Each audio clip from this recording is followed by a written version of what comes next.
The echoes of Indy wins are barely over here before work begins to immortalize the drivers here. Welcome to Tryon, North Carolina, quaint town in the heart of the Blue Ridge Mountains and home to Will Behrens, world-renowned sculptor who knew he would work with his hands as he grew up in Milwaukee. I had tree houses and playhouses. I had a number of those that I built. So I've always had a fondness for building things. I was going to say, so you're always constructing something, putting something, your hands, working with your hands, whatnot, and I guess I should have been a contractor. Yeah. I think you're doing okay right now. I think you're doing okay. With classical music playing in the background and his dog Maddie keeping watch, the transformation begins, turning Tony Kanaan's likeness from the year before into Ryan Hunter-Reay's. Behrens lines up a variety of headshots, taken at all different angles. And the clay, it's the same he's used for years. The process, a slice above the rest for the folks at Borg Warner. In 1989, for the 1989 winter, they had an idea that they would find a prominent American sculptor to do it every year. In '90, they called me up. That was the year I did Ari Lyondike. And then I guess, you know, I suppose they liked what I did. So I was going to say, you were too good then, so there you go. We're going to keep Will Behrens around just to have him do it, right? I guess so, yeah, I guess so. But shaping a clay likeness is only the beginning. Dozens of examples of his past projects show the process. The clay becomes a mold for a plaster likeness, which becomes a mold for a wax likeness, which is shipped off to the Sterling caster and then returned for Will to fine-tune. And there's been changes over the years. This came from, it's pretty heavy, isn't it? Yeah, that was the first year, and again, we didn't have our technique really down, and so we should have cast it thinner. The Indy 500 is all about innovation.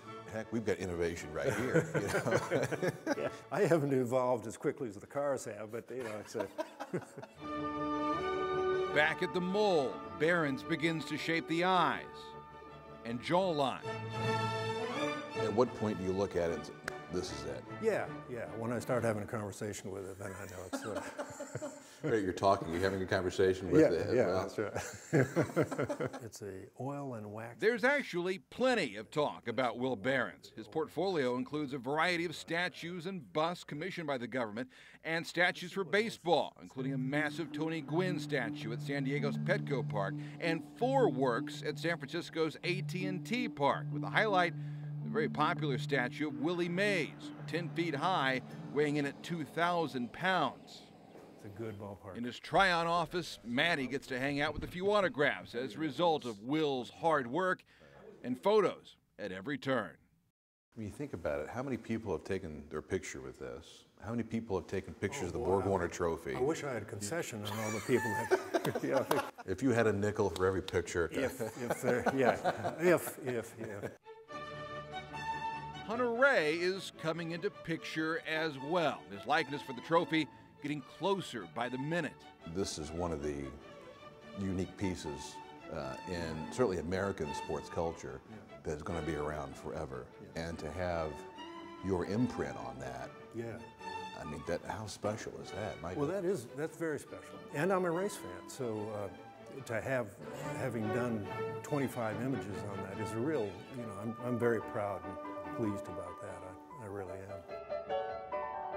Shaping the cheeks, chin, and the hair. I enjoy doing the hair because it kind of like is very expressive, and it almost denotes speed, you know. The concentration level arguably matches that of driving at speed at Indy, although this project will take as long as needed. Is it emotional at all for you? You know, it's getting that way. Passing the 25-year mark, you know, I'm kind of realizing, hey, you know, there is a mark. And every year when the base comes here for me to attach the new winner, I kind of revisit my old friends and I get out the polishing cloth and I, you know, polish them off and just have a moment with them, you know. And finally, after hours of work and even more classical music, the moment arrives at his workspace. The first look at the finished product, complete with his signature WB under the left side of the chin. And Ryan Hunter-Reay now has a face to fill his space among Indy legends. Where would you rate putting together this annual project? Virtually all of my pieces are one of a kind. Right.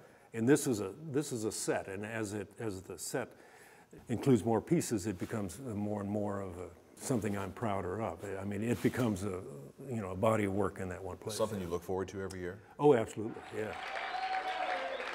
The official unveiling at the Speedway is an annual event, and the likeness enjoyed for decades to come. But it all begins here, as Barron's hopes it will for years to come. In many ways, you're kind of the bearer of the torch. You know, I think about how long I'll do them, and I'll do them as long as these hands are capable, and they're willing. Borg Warner is. So, yeah, I want to hold that torch as long as I can. I think you're fine. I think you're doing good. Good. If the drivers like it, then you're not going anywhere. Did you hear from somebody? Am I okay?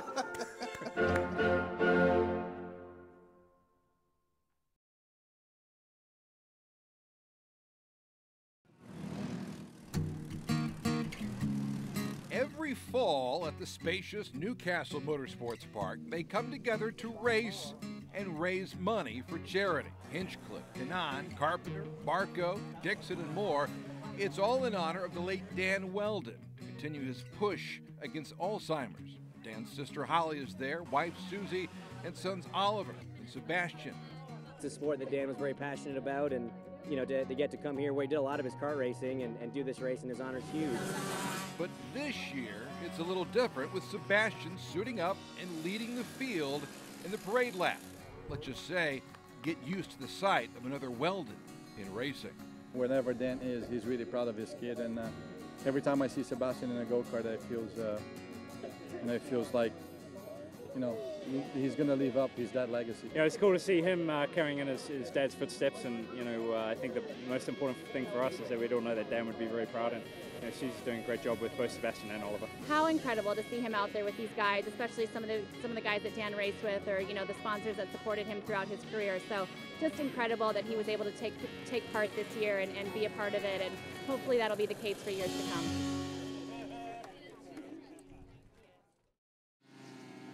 This is Anderson Race Park, located just south of St. Petersburg, Florida. You ready to drive, dude? Yeah. Let's go get your stuff on. A winding road course, which has essentially become Sebastian's home track. He likes a lot of sports. Soccer and football. Yeah? Basketball? Yeah. And play golf. But bottom line, he is a Weldon. What do you want to be when you grow up? Formula One car driver. All right, let's go see if we can drive. Okay, let's go. Michael Melanson is one of Sebastian's coaches. He teaches all things racing. What's the spark plug do? It sparks. He's very much the one pushing to do this, isn't he? Oh, yeah. Yeah, I mean, from Susie's perspective, I know he's definitely the one. She's not telling him to go do this. He's wanting to show up to the races and, win. He loves winning. And just like a Weldon, he's already done plenty of it. How good are you? Good. How many trophies do you have? 3? Yeah. You've won 3 races so far? Uh-huh. That's pretty good. Thanks. After school, you'll likely find Sebastian putting on a helmet and sliding into his favorite seat. What corner do we always mess up here? That corner, all the way out there. Remember? And the teaching never stops. Go get him, dude.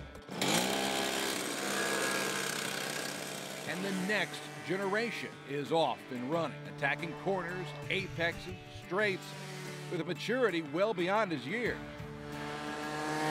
He's 6 years old. Can you tell how good he is? Yeah, he definitely stands out over the other kids out on the track, yeah.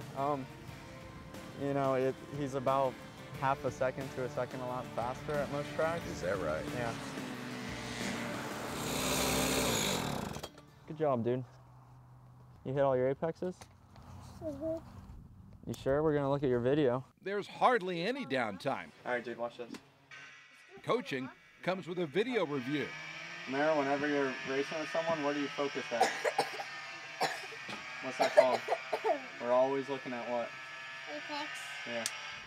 A chug of Gatorade, and it's back to the track, this time with Michael lending an assist. it's an ease to show up to the track and go drive with him. It's really fun. We can't wait to show up to the next race because we know it's probably going to be another win. Those wins, by the way, have been impressive. Racing in Ocala, he won one race by 8 seconds and the other by 12. All accomplished while wearing a helmet with a painting honoring his dad, with the two giving each other a thumbs up. And there's more. I'm looking at this number 7 right here. Do you know what that is? Lionheart. Lionheart? It's Richard the Lionheart, the logo Dan used on his own helmet. It's about being Fast. Fun. Cool. and it's clear Sebastian Weldon is all of that and more. There's just one other question, though. What's your favorite race? Indy 500. And when it comes to tracks, perhaps Sebastian is on the fast one to driving there. Nice job.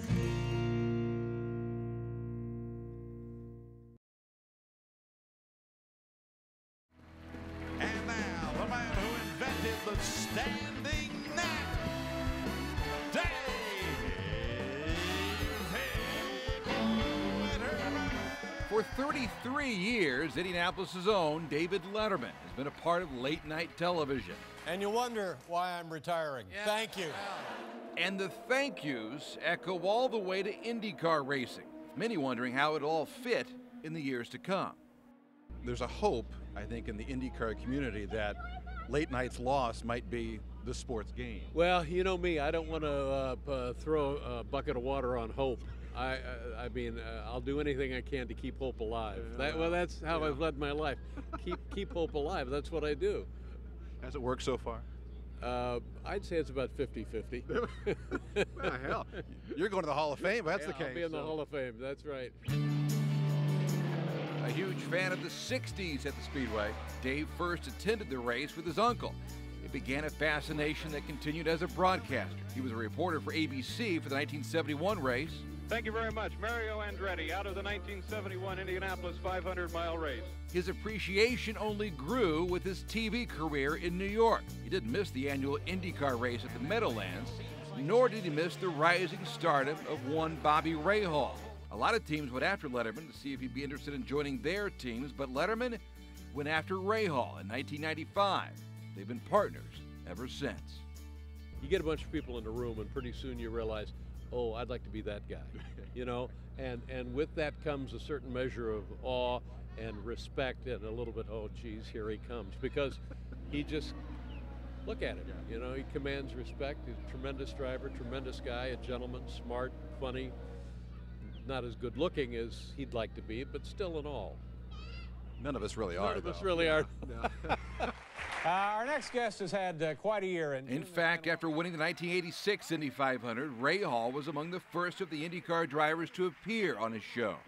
To me, over the years, he's been a real ambassador for this sport, having champions, be it the Indy 500 or the series champion on his show every year. That's something special. Nobody in television has done as much for IndyCar racing, although, to be honest, you know, he's got stock car guys on there occasionally. Sure. What about steering at 200 miles an hour? What happens there? Well, when you're steering the car at 200, let's say Indianapolis. First, of course, you signal, right? Oh, definitely. Arm signal right. for a, you know, really very proactive in that, and I'm not sure he really gets the credit for that, to be honest. But you know, it's important to him, and he loves the sport. How does that work? Thanks, Dave. Well, I'm Thanks. sorry. Let's touch it because it's Yeah, the pressure was on. Since then, it was a parade of IndyCar champions and Indy 500 winners, including his own in 2004. Oh, man. Wow, you've been in here, haven't you, buddy? For Graham Rahal, it's never been a stretch to call him one of the sport's best pitchmen.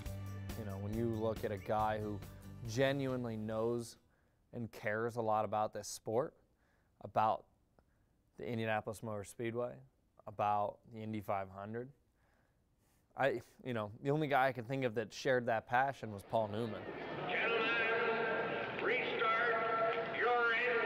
Newman was equally as fascinated with the sport and took it to a whole new level in his 1969 film Winning, written around the Indianapolis Motor Speedway. How did it feel when you saw that checkered flag? Felt pretty good. Years later, Newman went on to help form Newman Haas Racing, which Graham drove for in 2008 and 2009. And then there's Mike Lanigan. Before joining the Rahal Letterman team a few years ago, he entered into a partnership with Newman's team in 2007.